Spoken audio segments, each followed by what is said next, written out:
I gotta ask you this, man. You don't have nan dime from fighting? Because that was the thing, that you went broke.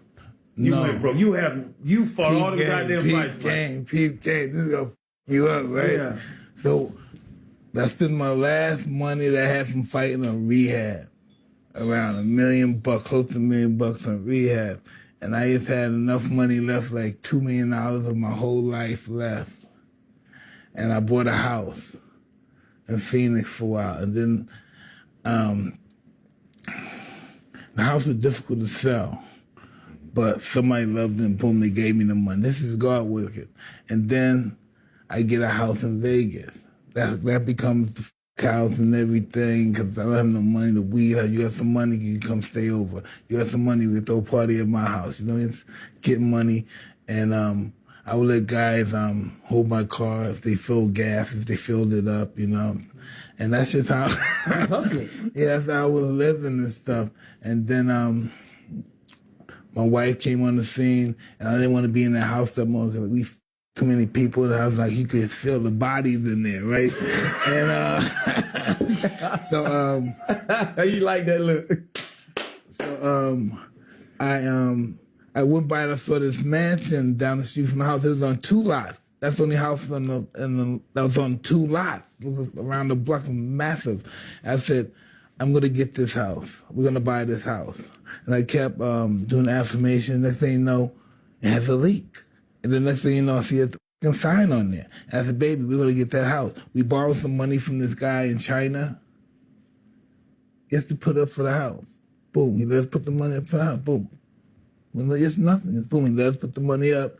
The people see the money up, boom, they gave us the house, boom. We did some money, boom, we paid for the house, boom, took $2 million out, gave him back his money. We still have the house right now. But look, it's so fly. And now I got 2 kids, they got their 2 rooms far from each other, they can run down the halls and shit. The other house was fly, but it was small. This one's like 14,000, it's just big, it's just nice. Well, you made hundreds of millions. I'm 400 and a half. 400 million plus. Up to 5, yeah.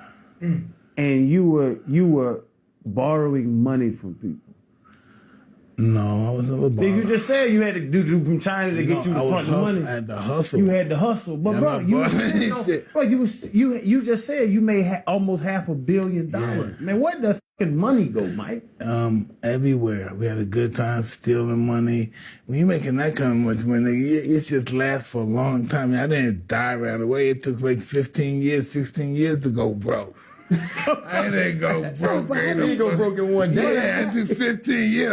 I'm throwing shit. Hey, baby, you like that car, baby? All right, you spend the weekend with me. Come on, right here. How about you? You like that? Can I drive in with you? If I get you this deal, what would you get? You know, it's just crazy shit you could do with your money. And how does that even work? Because I got my wallet. I got me some credit and debit cards in there. How do you go buy a car? Like if a girl wants a car and you say, oh, you want that car, baby? No. Get that car. How does that work? No. You go into the store, the car store, normally European car. You go in the car, and normally who's selling the car is a magnificent looking woman. Young, beautiful, blonde eyes, glasses. And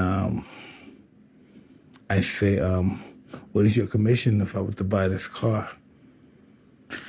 And she told me, yes, it's a commission. And I said, and I would say, will you spend the weekend with me?